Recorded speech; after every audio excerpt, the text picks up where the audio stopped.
Assalomu alaykum azizlar, hurmatli akalar, ukalar, opa-singillar, qadrdonlar, vatandoshlar. Barchalarga bugungi kun xayrli bo'lsin. Kecha A1 jamoamizni United Media futbol ligasida finali bo'lib o'tdi. Finalda biz yutqizib qo'ydik. 3-2 ga yutqazdik. Chiroyli o'yin bo'ldi. Kelganlar, kela olmasdan uzoqdan kuzatganlar, barchalarga tashakkur. Bu maydonda yengish ham bor, yengilish ham bor. Yenganda o'zimiz haddimizdan oshib ketish to'g'ri bo'lmaganidek, yengilsak tushkunlikka ham tushmaymiz. Yiqilish hammani boshida bor. Tura olmaslik musibat. Qaytadan o'rnidan turganlar yana g'alabaga loyiq bo'ladi. Shu o'rinda g'alaba Allohdan ekanligiga qat'iy iymon keltirishimiz kerak. G'alaba har doim Allohdan. Bu degani yotib tayyorgarlik qilma degani emas. Hammasida o'rta mezonda turish kerak. Tayyorgarlikni qo'lingizdan kelgancha qilish kerak. Qur'oni Karimda Alloh taolo va a'iddu lahum mastata'tum min quwwah degan. Kuch-quvvatdan imkon qadar tayyorgarlik qilinglar degan. Jangga nisbatan. Dushmanga qarshi jangga qo'lingizdan kelganicha tayyorgarlik qiling degan. Tayyorgarlikni qilib bo'ldingiz. Saflar ma'lum. Jang boshlandimi? Endi g'alaba Allohdan. Shunaqa bo'ldi. Endi men jangga misol keltiryapman, lekin ajoyib shou chiroyli tarzda o'tdi. 3-2 ga yutqazdik, lekin ikkinchi o'rinni oldik. O'zbekiston tarixida Media futbol ligasini tarixiga ikkinchi o'rin bo'lib kirdi bizni A1 jamoamiz. Xo'p, pozitsiyangiz qaysi, hujummi deyaptilar. Asosan endi ko'p yugurolmayman degani tez emasmiz, endi 50 ga kirdim men. Hujumda o'ynayman. O'yinga tushishim kerak edi deb turdim-ku, keyin murabbiylar meni tushirmadi. Indamadim keyin. Penaltidan bir ochko oldim. Lekin qadarda yutqizish bor ekan. Salom berganlarga va alaykum assalom rahmatullohi va barakatuh. Xo'p, Otaturk to'g'risida bir suhbat chiqargan edim. O'sha suhbatda har qanaqa Otaturk tarafdorlari kelsin, bahslashamiz degan edim.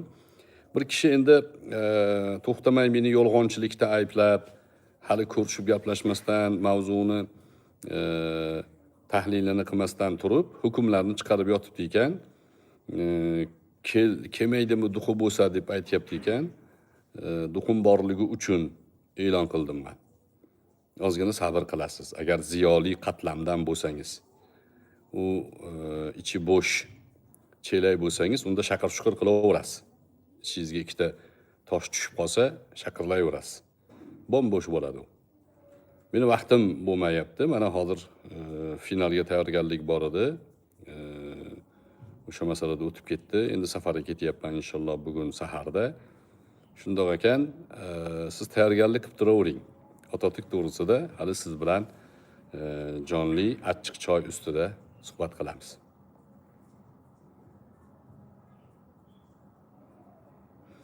Mirzabek Abdunabiyev. Assalomu alaykum domla. Imom Ahvat Navoiy haqida aytib berinchi iltimos deyaptilar. Demak, eshitganlar va mana shu holat to'g'ri emas. Mirzabek Abdunabiyev.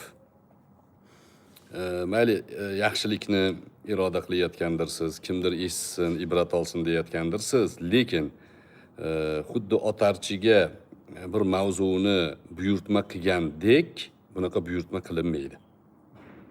O'rni kelganda aytib berilaveradi uni, o'rni kelganda.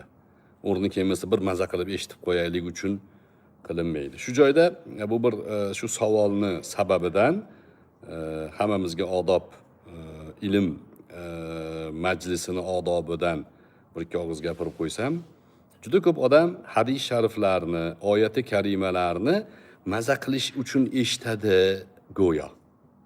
Amal qilish, o'ziga ibrat olish, o'zini hayotini o'nglash mavzusi chekada qolib ketadi. Bizda Qur'oni Karimni yodlab olish fazilat albatta. Yodlasangiz Allohning kalomini 30 pora kalomni yodlagansiz. Lekin bu uni tushunib amal qilishdan ustun turmaydi. Bu Qur'onni yodlab keyingilarga yetkazish masalasi alohida fazilat. Bunga ham yetadigan boshqa ajr darajasi yo'q bunaqa katta amal. Lekin amal qilish maqsad bo'lishi kerak. Abu Bakr Siddiq radhiyallohu anhu Baqara surasini 10 yilda yodladim deganlar. Hazrati Umardan ham shunaqa rivoyat bor. Baqara surasini tugatganlari uchun qo'y so'yib, odamlarni chaqirib ihson berganlar. Hazrati Umar radhiyallohu anhu. 10 yilda demak ular uni o'zlashtirish, unga amal qilish shu masalalarni birinchi sahnaga qo'yishgan. Hazrati Abu Bakr Siddiq radhiyallohu anhudan biz bir Qur'on oyatini o'qib, unga amal qilib, keyin boshqa oyatlarni o'qirdik degan rivoyat ham bor kelgan. Bir oyatni o'qib, unga amal qilib, keyin boshqa oyatga o'tardik degan. Mana shuni ta'limda uslub sifatida qabul qilishgan. Ba'zi mamlakatlarda mana shu uslub bor, ta'lim uslubi. Nima qilinadi? Ko'proq shu Mauritaniya ulamolari, Shinqitiylar sulolasi mana shu zotlarni tarbiya qilgan yurtlarda shu uslub bor. Qanday qilinadi? Misol uchun deylik, Baqaradan 10 ta oyatni o'qiladi. 10 ta oyatni birinchi tajvidini o'rganiladi. 10 ta oyatda nech xil qiroat bor? 10 xil qiroat bo'lsa, 10 xil qiroatni o'rganiladi. 10 ta oyatni yod olib, 10 xil qiroatini tajvidlari bilan, sifatlari bilan, mahrajlari bilan chiqarib yod oladi. Ana olgandan keyin endi 10 ta oyatda nechta fe'l o'tdi? Sarfga aloqador. O'sha fe'llarning hammasini sarfi suriladi. Masalan, daraba kalimasi o'tgan bo'lsa, bo'ldi, shu daraba kalimasini mozi, muzori, ism foil, ism maf'ul, jah, nafi, amr, nahi, ism tafzil. Shunga suriladi. Daraba, daraba, darabu, darabat, darabata, darabna, darabtu, darabtuma, darabtum, darabtu, darabtuma, darabtumna, darabtu, darabna. Mana mozini bitta siyg'asi surildi. Xuddi shuni yadribu, yadriboni, yadribuna, tadribu, tadriboni, yadribna, tadribu, tadriboni, tadribina, tadribina, tadriboni, tadribna, adribu, nadribu. Mana shunaqa qilib muzorisini o'rganiladi. Fe'llar bo'ldi. Endi nima qilinadi desa, endi tarkib, nahv qoidalari o'rganib chiqiladi. O'sha oyatlarda nahv qoidalari qanday ishlatilgan, qayerda muqaddam muaxxar kelgan, qayerda muaxxar muqaddam kelgan, qayerda omillar bor. Jar qiluvchi omillar qayerda, nasb qiluvchi omillar qayerda, mubtado qayerda, xabar qayerda, muzof muzofin ilayh qayerda, qayerda tamiz, qayerda sifat, hammasi o'rganiladi. Qarang. Nechta fan o'tdi? Birinchi hifz 10 ta oyat yod olindi. Uni tajvidi o'zlashtirildi. Undan keyin sarf, shu 10 ta oyatga tegishli sarflar o'rganildi, sarf qoidalari arab tiliga ko'ra. Keyin nahv, tarkib o'rganildi. 4 ta fan o'tdi. Bu 4 ta fan ham bu fundamentlarda katta ilm bu. Ana undan keyin o'sha 10 ta oyatni Makki madaniyligi o'rganiladi. Nechtasi Makkada, nechtasi Madinada nozil bo'lgan. Sababi nuzullari o'rganiladi orqasidan. Sababi nuzullari.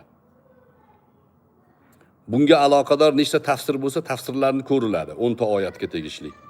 Ibn Abbos qanday tafsir qilganlar, Mujohid qanday tafsir qilgan, Muqotil nima degan, Sa'id ibn Jubayr nima degan bu oyat to'g'risida. 10 ta oyatda tafsir ham o'rganiladi. Qiroat turlari nechta qiroat bo'lsa o'rganiladi. Yuqorida tajvidga qo'shganda qiroat turlarini ham aytdik. Ana undan keyin keyingi 10 oyatga o'tiladi. Mana bu 10 oyatni siz o'zlashtirib bo'ldingiz. Bir kunda o'zlashtirasizmi? 10 kundami? 10 oydami? Mana shunaqa qilib o'zlashtiringda. bir ustozni tutib shunaqa qilib o'zlashtiringda. Qur'oni Karimni bir marta o'qib tushganingizdan keyin hamma ilm sizda jamlanadi. Ya'ni bilishingiz kerak bo'lgan. Demak, ilmning odobi bor, mana shunaqa. Tartib bilan amal qilaman deb o'rganish kerak. Yuqorida aytgan ilmlarni o'rgangandan keyin meni hayotimda nimaga aloqador shu oyatlarning ichida mavzular bor. Shu oyatlarning ichida o'tgan buyruqlarga amal qilyapmanmi? Qay tariqlardan to'xtayapmanmi? Kabi uslub. Zo'r uslub-a? Mana shu uslubda o'qiyotgan ulamolar bor hozirgi kunda ham. Mana shu uslub eng zo'r uslub. O'shaning uchun falon hikoyani aytib bering, piston narsani qilib bering deyish ilm majlisida odobga to'g'ri kelmaydi. Dars bo'lsin uchun gapirib qo'ydim. Savol uchun tashakkur.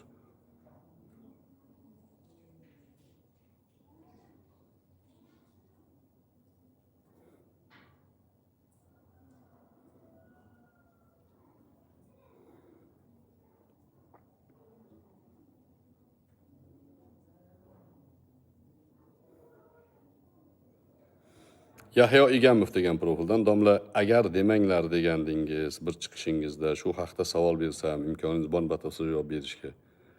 O'sha yerda batafsil javob berganman menimcha. Agar degan narsa law arab tilida. Law demanglar, agar demanglar deb payg'ambar alayhissalom aytganlar. Hadis bu.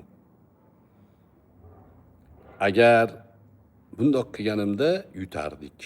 Agar mundoq qilganimda falon foyda ko'rardim deb o'tib ketgan ishga pushaymon qilib o'tirish to'g'ri emas. Nima deyiladi? Qaddarallohu ma sha'a deyiladi. Allohning qadari bo'ldi deyiladi. Al khayru ma qaddarahulloh. Alloh taqdir qilgan narsa eng yaxshisi. Yutuq ham biz uchun yaxshilik, yutqizuv ham yaxshilik deyiladi. Agar desangiz, odam tushkunlikka tushib boshlaydi. O'shaning uchun bundan qaytarilgan.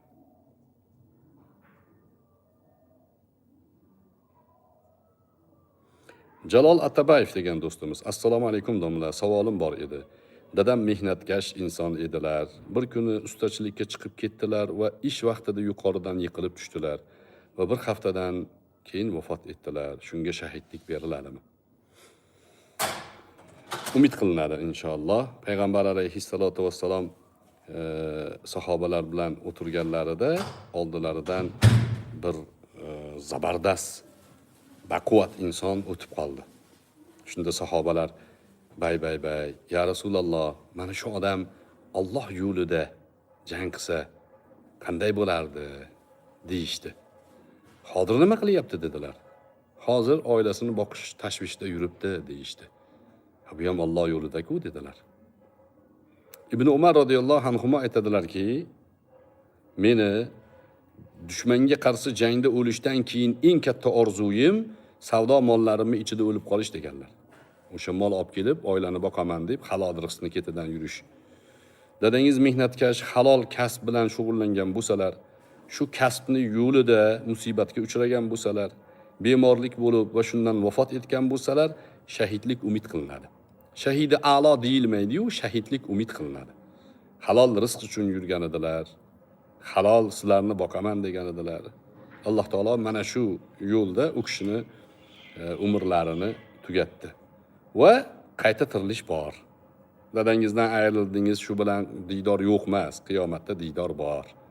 Alloh taolo dadangizni rahmatiga olgan bo'lsin. Mehnatkash, pokiza, oilasi uchun g'am chekib yurgan yigitlarga Alloh kuch-quvvat bersin. Yigitlarni, erkaklarni ishi og'ir, katta yukni ko'tarib yurishadi. Ko'chadagi bo'lgan ko'p og'irliklarni ko'chaga tashab, uyga ko'tarib kelmaydi. Uyda o'shaning uchun yaxshi dardkash ayol muhim. Dardingizni tushunadigan, sizni ko'nglingizga qaraydigan, sizni musibatlaringizga malham bo'ladigan, yaxshiliklaringizni ko'pirtirib, sizni xursandchiligingizni oshiradigan dardkash kerak. O'shaning uchun erkaklarga qiyin. Alloh taolo dadangizni rahmatiga olgan bo'lsin.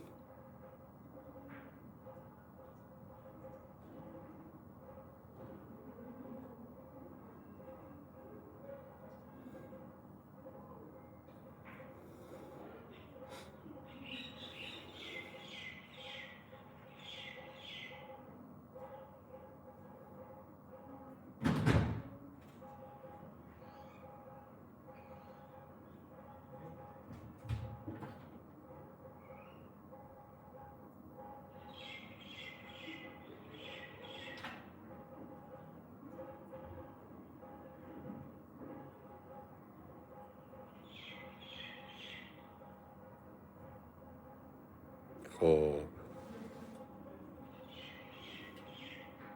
Assalomu alaykum ustoz. Muqaddima kitobini tushunish qiyin bo'lyapti. Yordam bering iltimos debdilar. O'qiyvering, birdan tushunib qolmaysiz to'ppa-to'g'ri. Chunki bu kitob ilmiy kitob, badiiy adabiyot asar emas. O'qiyverasiz. Uni ichida ko'p ibratlar, ko'p jamiyat uchun manfaatli bo'lgan tavsiyalar, takliflar bor. Ularni anaqaga qo'yib o'qing. Maşallah. Bloknot bilan o'qing. Tushunganlaringizni yozib, izohlab, tushunmaganlaringizni yozib, kitob ko'rib o'qing. O'shanda ko'p o'qish shart emas. Tushunib o'qib borishga harakat qilsangiz, sekin-sekin tushunish boshlaysiz.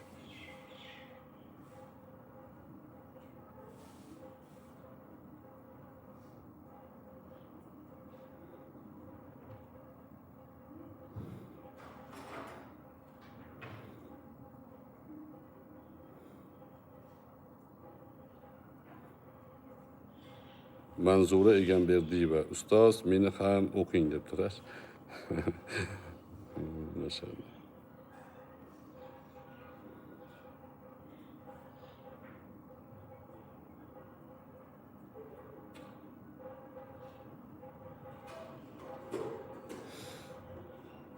Axicha degan profildan assalomu alaykum ustoz.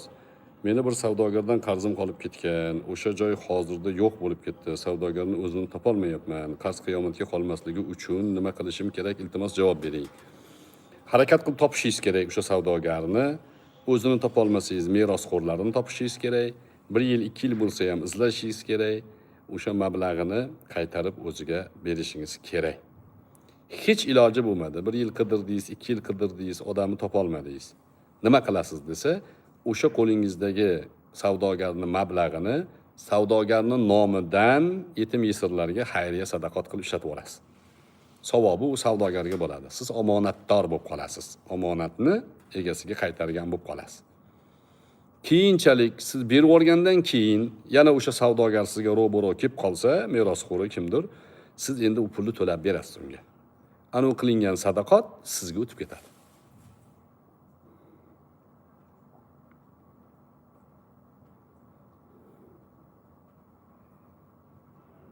Assalomu alaykum domla. Akam xursand bo'ldi sizdan. Islombek ismi. Salom deganingiz uchun. Mashallah. Salom ayting.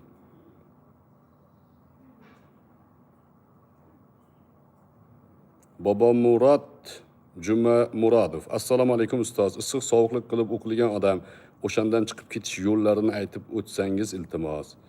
Issiq sovuq Allohning qadaridan ortiq ta'sir qilmaydi.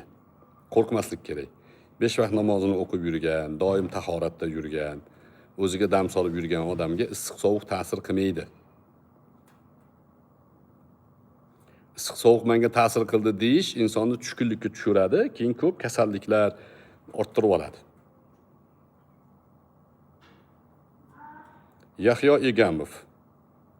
Xotinim xiyonat qildi, men kechirmoqchi bo'lsam, qadarga yuysam bo'ladimi? Dayus hisoblanmayman deyaptilar. Shunga o'xshagan ishlar, savollar bir musibat darajasiga keldi. Alloh o'zi rahim qilsin hammamizga. Ko'p ayollar ham yozyapti. Hatto ba'zi ayollar o'zi e'tirof qilib yozyapti. Bir ayol kecham oldin kuni yozibdi. Shunaqa men noto'g'ri ish qilib qo'ydim. Endi nima qilsam bo'ladi? Qanaqa tavba qilsam bo'ladi deb. Ayoli mana shunaqa ish qilib qo'ygan erkaklar ayolini kechiradimi, nima qiladi? Bu yerda masala shunday. Agar ayol tavba-i nasuh qilsa, ya'ni haqiqiy tavba qilsa, qilgan ishidan qattiq pushaymon qilsa, tavbasi samimiy bo'lsa va kechirim so'rasa, kechirmaslik haqqiga ega. Xohlasa kechirsin, dayus bo'lmaydi, tavba qilganligi uchun unga rozi emas. Tavba qildi, bolalarni o'yladi, kechirdi. Bu mumkin. Kechirmayman desa, tabiatim ko'tarmaydi. Endi bu boshqa to'shakdan chiqib keldi men oldimga, harom joydan, kerak emas desa, bu o'zini ishi, uni tabiati. Kechirsa uni hech kim malomat qilishga haqqi yo'q, kechirmasa uni berahmlikda ayblashga hech kim haqqi yo'q. Tushunarligi? Bu tanlov insonni o'zida qoladi. Istixora namozi o'qing, Allohdan so'rang. Ayolingiz agar samimiy tavba qilgan bo'lsa, ixtiyor sizda. Kechirsangiz, u ayol o'zingiz ayolingiz qilgan xatosi uchun tavba qilgan bo'lsa, Alloh kechiradi tavbani, hali o'lmadi. Va oilani tiklagan bo'lasiz. Qo'yib yuborsangiz, sizni tabiatingiz, siz majbur yashaysan demaydi shariat. Tushunarligi? Boshqa odamni oilangizga aralashtirmang, o'zingiz hal qiling. Maslahat olishingiz to'g'ri, yaxshi.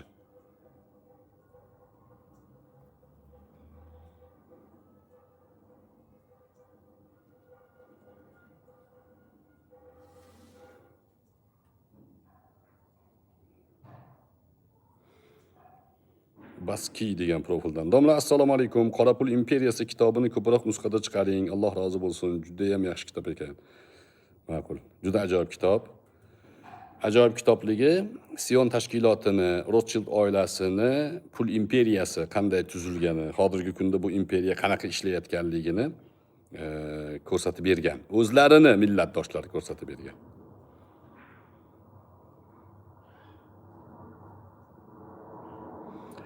Azizbek Tursunov, assalomu alaykum. Men avval ko'p ichkilik ichardim, hozir tashlaganman, lekin tavba qila olmayapman. Maslahat bering. Xo'p, tavbaga astoydil harakat qiling, Allohning rahmatidan umid qiling. Bir gunohni qilib yurgan odam o'sha gunohdan voz kechsa, Alloh o'shani tavbasini qabul qilsa, onadan tug'ilgandek bo'ladi. Oldingi gunohlari hammasi kechiriladi. Payg'ambar alayhissalatu vassalom al-hijratu tahdimu ma kana qablahu deganlar. Hijrat o'zidan oldingi hamma gunohlarni kechiradi deganlar. Hijrat sababli oldingi gunohlar kechiriladi.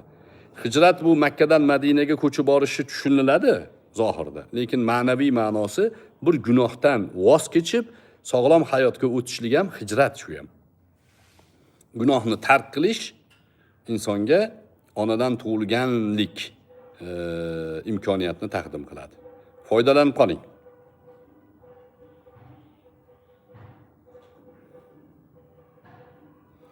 Assalomu alaykum ustoz. Kichik shahzoda kitobi haqida gapirib bering debdilar. Kapitan Saint-Exupéry asari, agar adashmasam shuni so'rayapsiz. Kapitan Saint-Exupéry samolyotda uchib ketib, qaytib topilmagan jasadi shu odammi? Yaxshi asar, o'qisa bo'ladi. Voy, meni asal qizim keldilar. Dadajonim. Dadajonim deb qo'ying. Dadajonim. O'zimni jonim. O'zimni. Bitta salom berib qo'ying, keling. Keling, salom berib qo'ying bitta. Hammaga salom berib qo'ying. Mana siz. Mana siz. Mana siz. Bitta o'qib qo'ying meni. Xo'p. Ketamizmi? Xo'p. Mimina? Miminaga ketasizmi? Ha, bo'pti.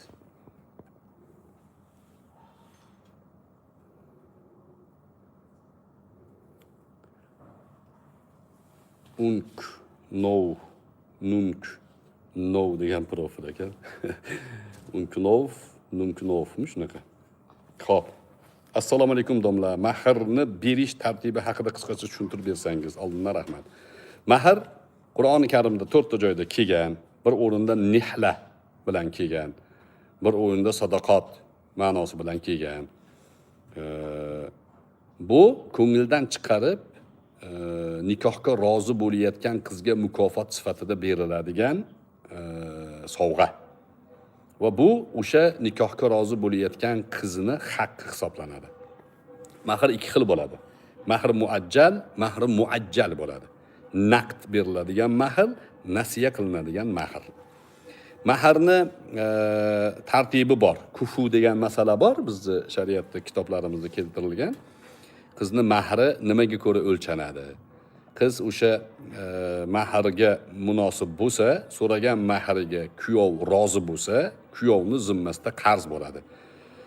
Kelishuvga ko'ra naqd berasan desa, naqd berish kerak. Naqd berish kerak. Yo'q, nasiya qilib beraman desa, unda nasiyaga qoldirish kerak. Va nasiyani kunini aniq belgilab qo'yish kerak. Bitta qiziq voqeani aytib beray sizga, bir qiziq fiqh masalasini shunda. Uylandingiz, qizga mahr va'da qildingiz va aytdingizki, naqd beraman mahrni dedingiz. Kelishildi, hali bermadingiz. Nikohlandingiz, uyga bordingiz, kechqurun yotdingiz. Endi o'sha joyda sizning nikohingizdagi ayolingizni to'shakka chaqirsangiz, mahrni bermasangiz bormayman deyishga haqqi bo'ladi. Birinchi kechada. Agar yo mayli mahrni keyin olaveraman deb to'shakka rozi bo'lsa, unda keyin to'shakka chaqirsa majbur bo'ladi. Mana shu qiziq masala shu. Ayollar huquqini bilsa, o'sha to'shakka rozi bo'lmasdan turib, mahrni talab qilib olishga haqqi bor. Ayollarning haqqini men eslatib qo'yay. Haqqinglar bor. Qizlarimiz turmushga chiqqaningizda birinchi mahrni bering. Naqdga kelishdik, keyin rozi bo'laman deyishga haqqi bor. Ota-onasining uyiga ketib borib kelishga ham ruxsat so'ramaydi agar mahrni olmagan bo'lsa, hali to'shak masalasi bo'lmagan bo'lsa. To'shak masalasi bo'lgan bo'lsa, unda qiz rozi bo'lgan bo'ladi. Undan keyin itoatga majbur bo'ladi. Qiziq ekanmi masalasi? Bizning fiqhimiz, islom fiqhi juda jozibali bo'lgan. O'ta qiziqarli bo'lgan. Odamlar fiqhiy masalalar uchun kunini, umrini, hayotini sarflagan. Kufada Abu Hanifa rahimahullohning atrofida minglab shogirdlar dars olardi. Xuddi shu mana shu fiqh jozibasidan, madrasasidan. Fiqh bu madrasa. Kufa ahli Abu Hanifaning uyidan yoki xonaqosidan takbir sadolarini eshitsa, to'satdan Allohu akbar deb baqirib yuborishar ekanda. Eshitni eshitsa, o Abu Hanifaning shogirdlari bir masalani yechdi deb shunaqa bilishar ekan. Qarang, fiqh masalalari ajoyib, go'zal. O'zlashtirishimiz kerak, fiqhni jozibasini qaytarishimiz kerak. Ustozimiz Shayx Muhammad Sodiq Muhammad Yusuf hazratlari xuddi shuning aytardilar. Fiqh tarixda o'ta jozibali fan bo'lgan. U bugun jozibasini yo'qotdi. Muxtasarul Buqoyani yodlash harakatida bo'lib yodlab olasiz, lekin jozibasi yo'q. Zamonaga moslashtirish, fatvo hay'atlari, lajnalari qurish va ular shu masalalar bo'yicha shug'ullanishi. Katta ish bu. Shuni qaytarishimiz kerak derdilar. Sizlarga ham buni men ilinib qo'yay, ichimizda fiqhga qiziqqan, buni jozibasini hayotga qaytaraman degan himmati baland aka-ukalarimiz, opa-singillarimiz bo'lsa, maydon ochiq. Marhaba.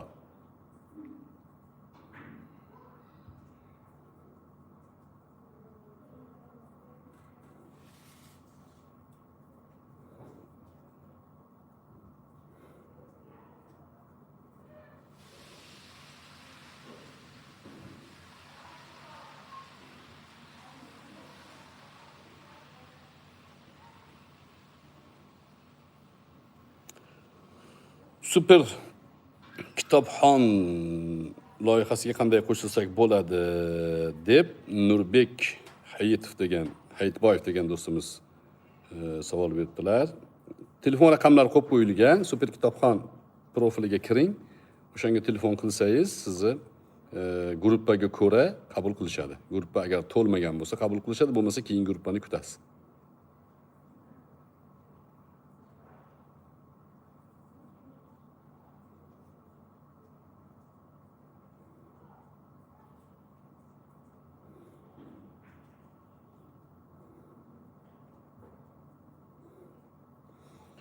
Muhammad Yusuf Fayzullayev, qirg'izlarning kinosiga xulosangiz, din va komediya janrida bunday kinoga qanday qaraysiz? Alloh rahmat debdilar.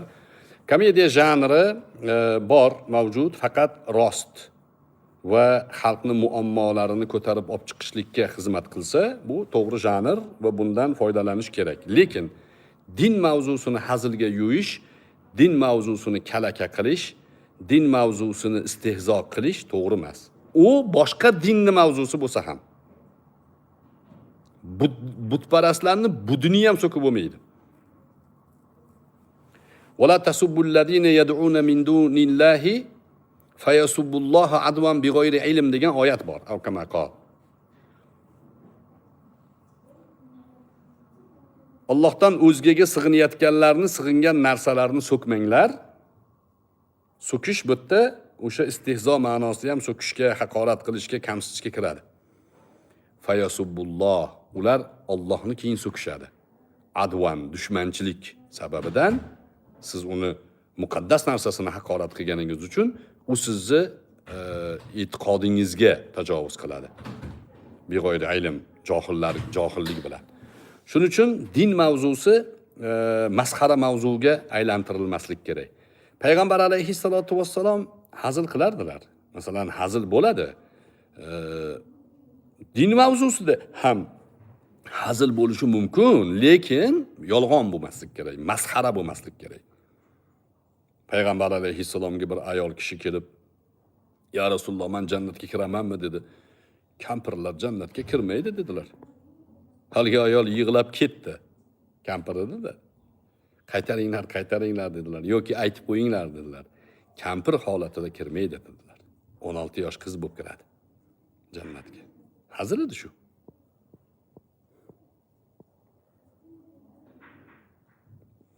Yana bir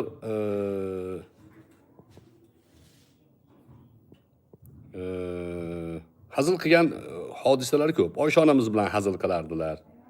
Oysha onamizni "Sen nimaga mendan shubha qilyapsan? Men seni haqqing kuni boshqaga ketib qolaman deb o'ylayapsanmi?" deb turtib qo'yardilar. Payg'ambar alayhissalom bir kuni janozadan keldilar. Kelsalar, Oysha onamizni boshlari og'riyapti. "Ha, nima bo'ldi? Boshim og'riyapti ya Rasululloh" dedilar Oysha onamiz. "Janozadan kelyapman" dedilar Payg'ambar alayhissalom.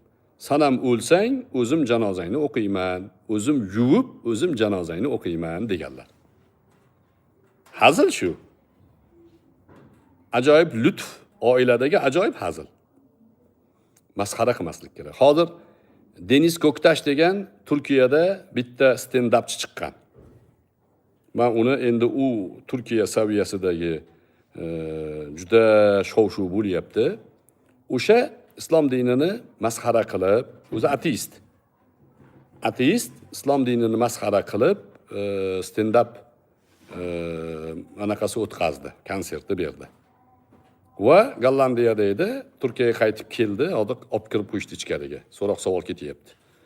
Musulmonlarning dini to'g'risida, Payg'ambar alayhissalom, bizning Qur'on kitob to'g'risida shunaqangi komediya janrida ba'zi gaplarni gapirdi.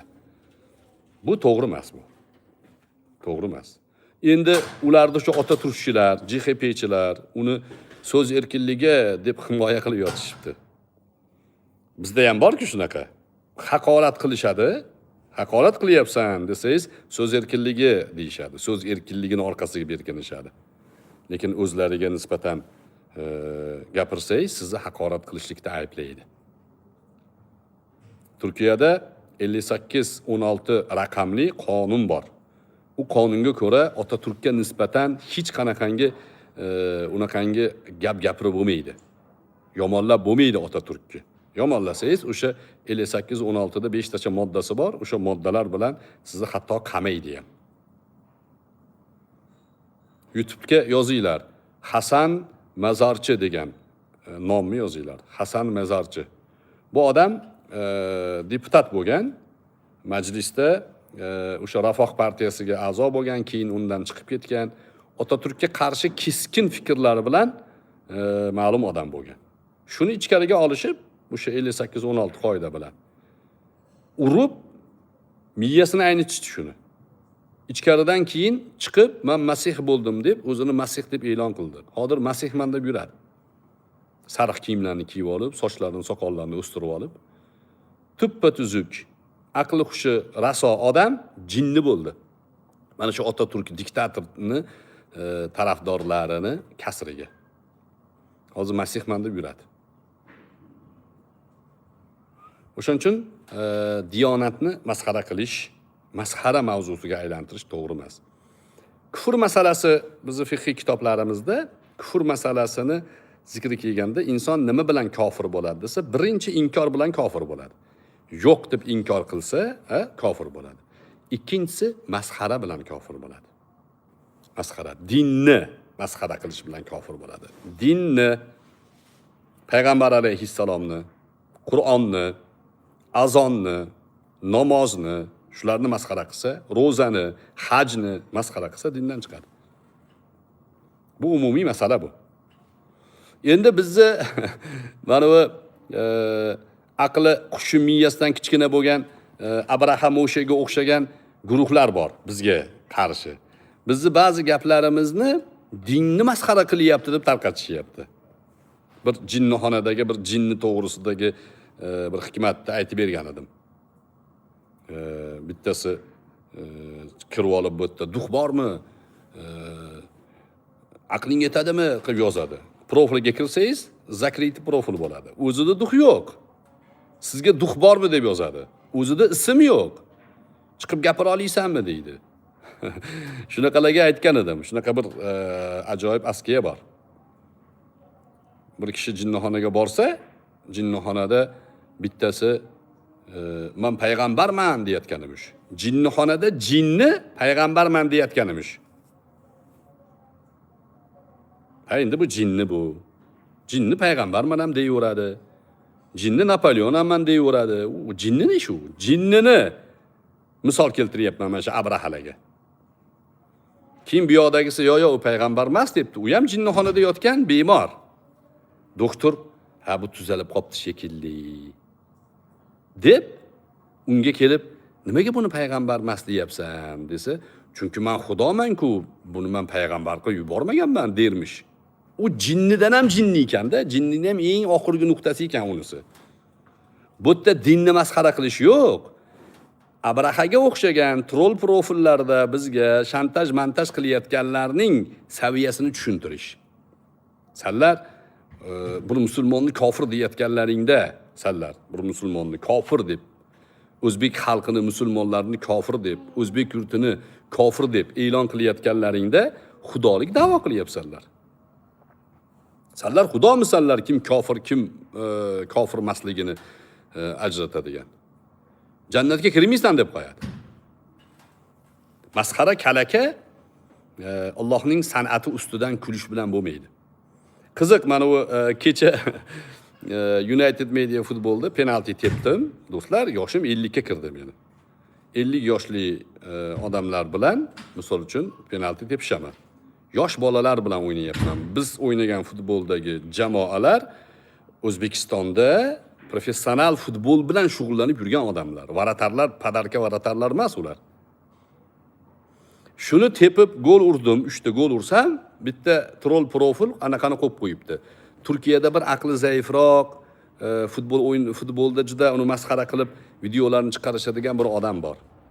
Mana shunga o'xshab bir gapir deb kulib kalaka qilyapti. Birinchidan, agar o'sha odamni maqomiga meni o'xshatayotgan bo'lsang, xursandman. Nimaga? U odam mas'ul emas. Aqli hushi joyida emas, jannatga kiradi u odam. O'sha odamning o'rnida bo'lib qolsang, jannatga kirasan desa, men labbay deyman. Bu bir. Ikkinchidan, o'sha odamni kamsitayotgan bo'lsang, shaytondan nima farqing bor seni? Shayton ham odam ustidan kamsitgan edi. Bu loy, ich teshik nimaga arziydi bu? Loydan bo'lgan deb kamsitgan edi. Nimani kamsitmoqchisan? O'zing tushib maydonda professional jamoa bilan futbol o'ynashlik, ya'ni qo'lingdan kelmaydi. Bunaqa sharoit senda yo'q. Alloh senga buni bermagan. Hasad qilyapsanmi? Shunaqa gap topisha olmagandan keyin shunaqa ishlarni qilishadi. Kalaka bu ham. Odamni ham kalaka qilish to'g'ri emas, do'stlar. Ya'ni kamsitish, aqli zaif bo'lishi mumkin. To'g'ri. Koptokka oyog'i tegmaydi u odamni, sakrab aylanib yuraveradi. Men penaltida gol uryapman. 3 ta udardi, 3 ta gol uryapman. Maqtanish ma'nosida emas. Bunaqangi gap topa olmasdan kalaka qilish rostdan haromini ishi. Mana shu haromilik shu. Haromi odam, masalan, otasining tayini yo'q, onasining buzuqligini biladi, narkoman, alkashi bolasi. Shunaqa bo'lgandan keyin bunda hayotda stress bor bu odamlarda. Stress bor, o'zi bir maqomga erisha olmasdan kimnidir maqomga erishganini ko'rsa, kalaka qilgisi kelaveradi. Sassiq deyaveradi. Ajoyib tulkini misoli bor, Dalila va Kimna Kalila va Dimnada keladi. Dalila va Kimna deb. ishlam kallamay qoldi. Shunaqa bo'ldi. Bir tulki bog'dan chiqib ketyapsa, uzum rosa pishib turgan ekan, sarg'ayib. Bir sakrabdi, ola olmabdi. Yana bir sakrabdi, ola olmabdi. Yana bir sakrabdi, ola olmabdi. Keyin qarab, xom ekan hali deb chiqib ketgan ekan. Xuddi shunaqa bo'lar. O'zi sakrab erisha olmaydi, xom ekan bu deydi. Bu deydi o'zi ashnaqa deydi. Saroy mulla deb qo'yadi. E'tibor bermaymiz, lekin dinni masxara qilishlik to'g'ri emas. Amir Barakayev, Otabek Jo'rayev K.T.M deb so'rayaptilar. Bilmadim, o'g'li shunaqa degan lekin.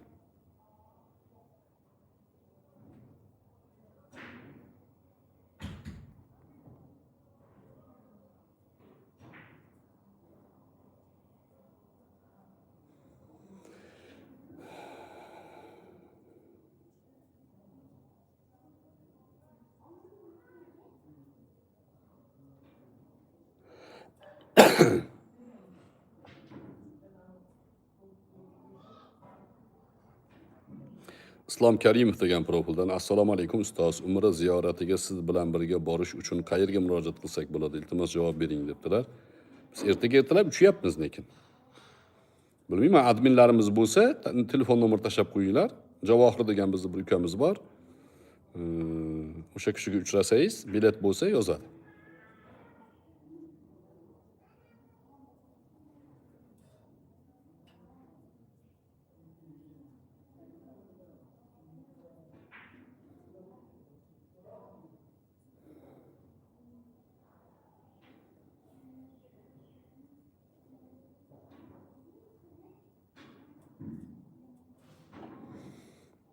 Abdusalomov To'lqin, assalomu alaykum domla. Otaturk Turkiyani saqlab qolganmi? Ixtiyor Esanov degan tarixchi shunaqa degan ekan. Ixtiyor Esanov tarixchi emas. Googlechi. Hozir ChatGPTchi bo'lgan. O'sha ilmiy saviyasi so'yloq odam. To'mtoq. Keyin nonko'r odam. Nonko'r, jamiyatda o'rni yo'q odamlar edi shular. Ani ko'zguga o'xshagan ateist islamofoblar bilan birga yurardi, tashlandiq axlat bo'lib. Mubashshir domla, Alloh najot bersin u kishiga ham, azon uzdan bunga joy berdi. Mubashshir domlarning biroz shunaqa yumshoqligi bor edi-da. Azon uzda odamlarga tanildi bu. Google'dan ko'chirib kelib, odamlarga o'sha yerda o'qib berib tanildi. Keyin Mubashshir domlani ustidan mag'zava ag'darib yurdi. Hozirgacha yuradi. Islamofob, fosiq odamlar. Fosiqlik ham tanlov, uni ixtiyori. Men fosiq bo'lmay demayman, bo'laver. Sen fosiq bo'laverlaring. Lekin o'zlaringdan bu millatning ichida qandaydir tarixni biladigan odam yasamalaring. Senlarning kimligini biz yaxshi bilamiz. Otaturk Turkiyani qutqarmagan. Turkiyaga hujum bo'lgan paytida bu milliy mujodala nomi bilan harakat qilgan general bo'lgan o'zi buni Vahdaddin tayinlagan bo'lgan, Usmoniy imperiyani nomidan harakat qilgan, har doim shu xilofatni saqlab qolaman deb atrofidagi odamlarga, unga maqom bergan odamlarga ishontirib kelgan, lekin sekulyar davlat qurgan. G'irt teskarisini xilofatni shu to'xtatgan 1924-yilda. 1920-yilda Savr degan shartnoma bo'lgan, 1923-yilda Lozan shartnomasi bo'lgan. Bularning hammasi Otaturkni tashabbusi bilan bo'lgan. Savr bu taklif, Lozan shartnoma. Lozan shartnomasida 12 ada bor, hozir yunonlarga o'tib ketgan. Buni topshirilgan, falon mamlakat topshirilgan, piston mamlakat, nechta ham mamlakat topshirilgan. Hozir Turkiyani hududi, hozirgi hududi 800 ming kilometr kvadrat taxminan. 800 ming atrofida. 770 qancha ham. Hozirgi kundagi Turkiya hududi. Ungacha 5 millionga yaqin bo'lgan. hududi. Endi yolg'on ishlatadi anaqalar. Sekulyar tizim bu ixtiyor esanlik bilan sekulyarda ateistparvar, islomofob odamlar. Ular albatta Otaturkni ma'qullaydi, chunki sekulyarизm asoschilari ular. Musulmon mamlakatiga sekulyar tizimni olib kirgan odamlar. Sekulyar tizim. Ya'ni iloji boricha xudosizlikka ketgan odamlar bular. Albatta uning tarafini oladi.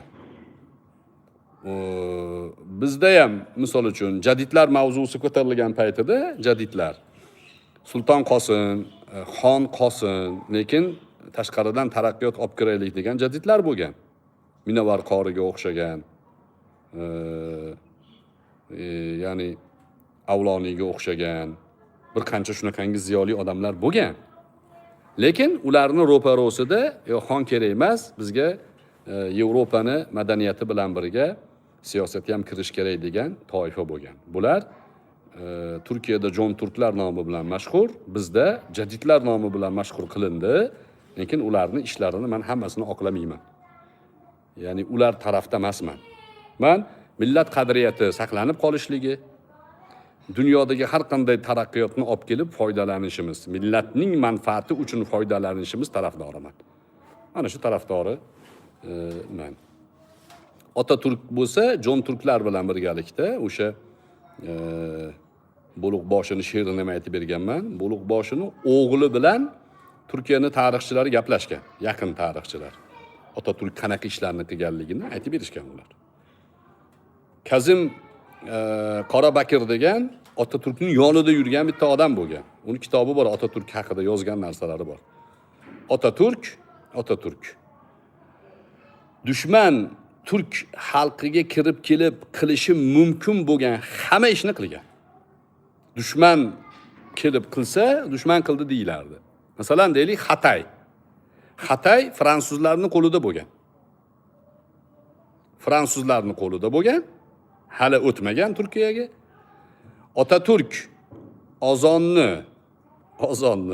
turkchalashtirgan, harflarni lotinga almashtirgan, tarixni o'chirtirgan, Ayo Sofiyani muzeyga aylantirgan. Ayo Sofiya Sulton Muhammad Fotih 1453-yilda fath qilib Ayo Sofiyani masjidga aylantirgan edi. 1923-yilga kelib Otaturk muzeyga aylantirgan, qaytarib muzeyga bergan, masjidlikdan chiqargan.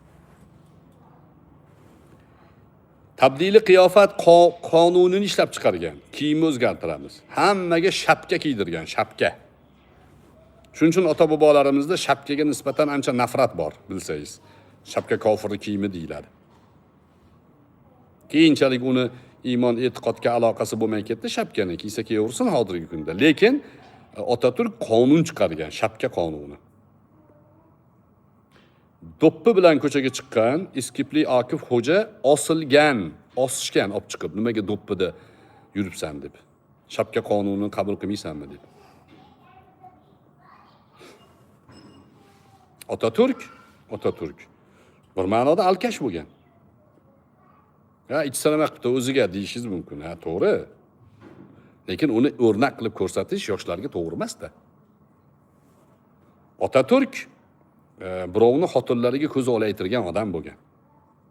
Aytdim-man, Zazagabor degan 15 yoshli qiz, Burxon degan Turkiyadagi bir elchini xotini bo'lgan. Shuni xotinini 6 oycha zino qilib yurganligini Zazagabor o'zining kitobida yozyapti.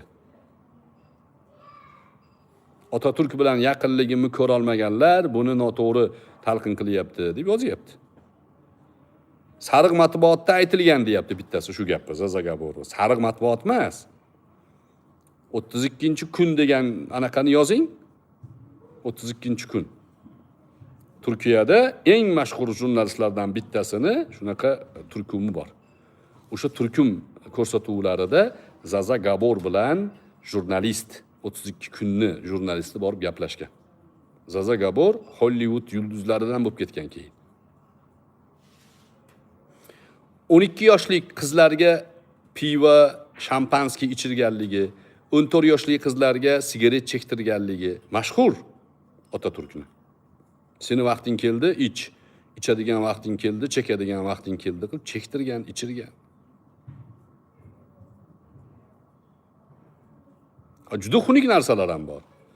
O'zini saroyida basseynga bir qancha ayollarni yalang'och, kiyimsiz tushirib tomosha qilib o'tirganligi to'g'risida oshpazini anaqalari bor. Estaliklari bor. Kerakmi shu desa, asli menga kerak emas. So'raganingiz uchun aytamanki, ibrat olinadigan, ergashiladigan, o'zimizni qadriyatdagi odamlar yetadi.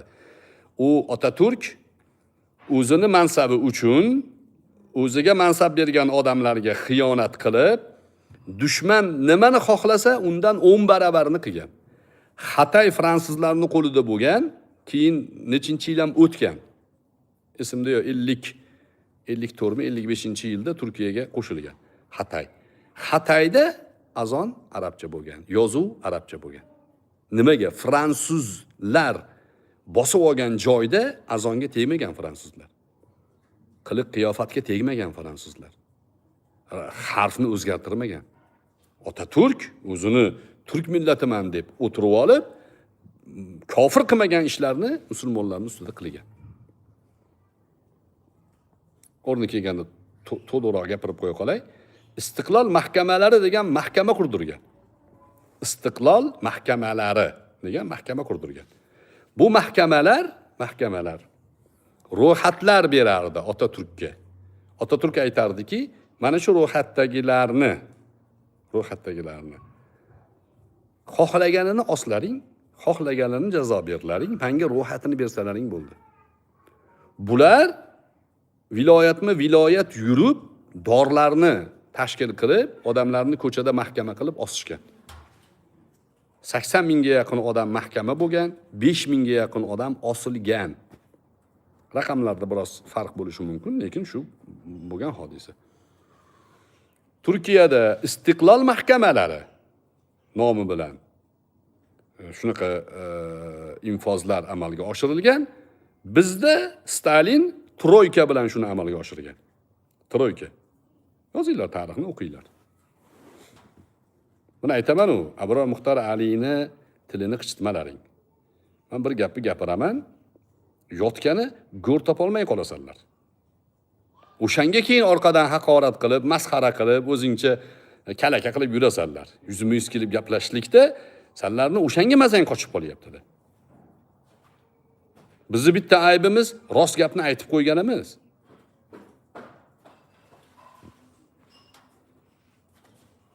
Xo'p, yana bu mavzuga nasib bo'lsa to'xtaymiz. Ustoz nimaga ularga chora ko'rmaydi deyapti, ixtiyorga. Ra'noxon Sobirova. Endi u jinoyat emas. Erkin fikrlilik huquqidan foydalanib gapirayotibdi endi. Unga chora agar qonundan tashqariga chiqsa chora ko'riladi. Kim bo'lishidan qat'iy nazar.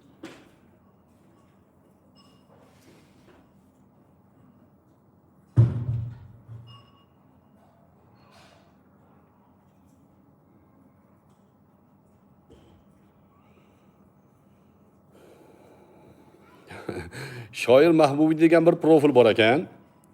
U bir qo'qonlik ekan u kishi. Usta ekan, juda kamtarin, shunaqa ko'ringani uchun meni ulab qo'yishgan ekan. Bir Sardor Zarba deganmi bir profildan bir do'stimiz bor ekan. Ulab qo'ysa men she'r o'qiyapti-ku deb qo'shib yuboribman o'zimga. Keyin izohlarga kirsam, gapini yaxshilab eshitib ko'rsam, Mahbubiy tahallusi bilan men she'rlar yozaman. Abror domla meni she'rlarimni o'qib, 20 ga yaqin she'rlarini o'qigan shuni deb yozishyapti ekan. Yozgan she'ringizdan bitta o'qib bering desa, ko'zlarimdan oqqan yosh daryolarni to'ldirar, ayriliq chuqur yara asta sekin o'ldirar deb uyalmasdan meni she'rimni aytayapti. Keyin tagiga yozdim men. Iya? Bu kishi meni she'rlarimni yozayotganda men qayerda edim bunda? Ajoyib odamlar bor. Tarjima, o'zlashtirma, o'zini she'rlari ham bor ekan. Na qofiya bor, na turoq bor, na ma'no bor. Kamtarligi gap yo'q. Lekin kamtar bo'lib o'g'irlik qilsa to'g'ri bo'ladimi? Bu ham bir qiziq hodisa, aytib qo'yay. Keyin o'chirib tashlabdi anavi kishi videolarni, men adashibman deb. Izohlarda ursa qator aytib yotishibdi. Ana mahbubini topdik. Haqiqiy mahbubiy mana ekan deb. Ajib.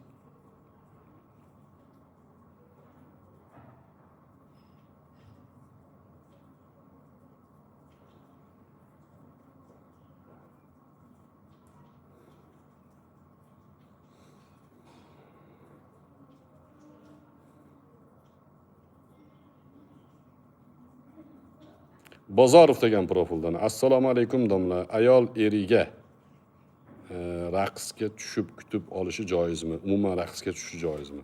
Eri uchun bo'lsa, erining ko'ngliga eri shuni xohlasa, yoqtirsa, eri uchun bo'ladi. Hatto raqs to'garaklarga qatnashib o'rganib kelib qilsa ham bo'ladi, lekin bu muruvvatga to'g'ri keladimi, yo'qmi? Harom deb bo'lmaydi-yu, muruvvatga aloqasi haqida biroz mulohaza bo'lishi mumkin. Muruvvat degani obro'li ishmi shu degan ma'noda. Lekin oilani mustahkamlash, muhabbatni ziyoda qilish masalasida ijozat beradi ulamolar.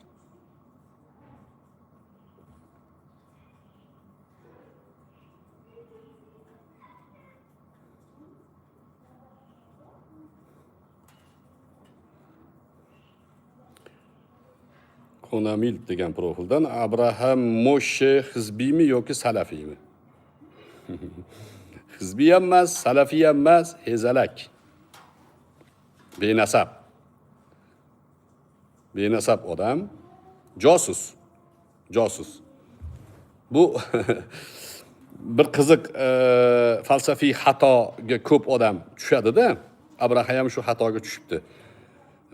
Uni diniy idoraga telefon qilib, diniy idoradagi ahli ilm omonat degan narsa bu deb aytsa ham, ko'chaga olib chiqib hammaga tarqatib yuborganligi omonatga xiyonat ekanligi %100. Men buni aytdim. Omonatga xiyonat shu. Suhbatlashib turgan odam omonat bu deb turibdi, u ko'chaga chiqib so'ramasdan tarqatib yuboryapti gapni. Omonatga xiyonat. Man la amanata lahu la imana lahu. Kimni omonati bo'lmasa, uni iymoni yo'q. Man la ahda lahu la dina lahu. Ahdi paymoni yo'q odam, dini yo'q. Bu gapni gapirganimdan keyin harakat qildi oqlashlikka. Ommaga oshkor qilib qo'ygan-ku. Nima qilibdi anaqa qilsak deyapti. Dalilni qarang. Dalil nafsoniy, o'zi xohlagan narsani dalil deb dinfurushlik qilyapti. O'xshamadi. Keyin men uni mazasini qochirdim. Bu dalil bo'lmaydi. Qanaqa dalil bog'lanmayapti-yu. Rasululloh omonat dedilar. Tarqatish munofiq ham alomati. Munofiqning 3 ta alomati bor. Bittasi iza tumina xona. Omonat topshirilsa xiyonat qiladi. Munofiq.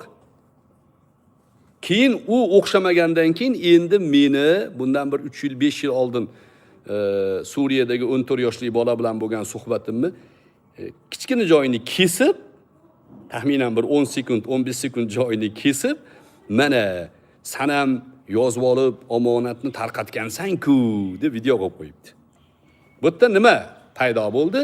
Ha, demak, yozib olib omonat deb aytilgan narsani tarqatsa xiyonat ekan. Ha, Abraha bu xiyonat qilganligini tan olyapti.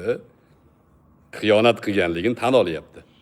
Shunaqa narsa borki, masalan, bizni Telegram guruhda bittasi aytayaptiki, Abrom Muxtor Ali Fozilxo'ja Nusdan yozib bergan deyapti.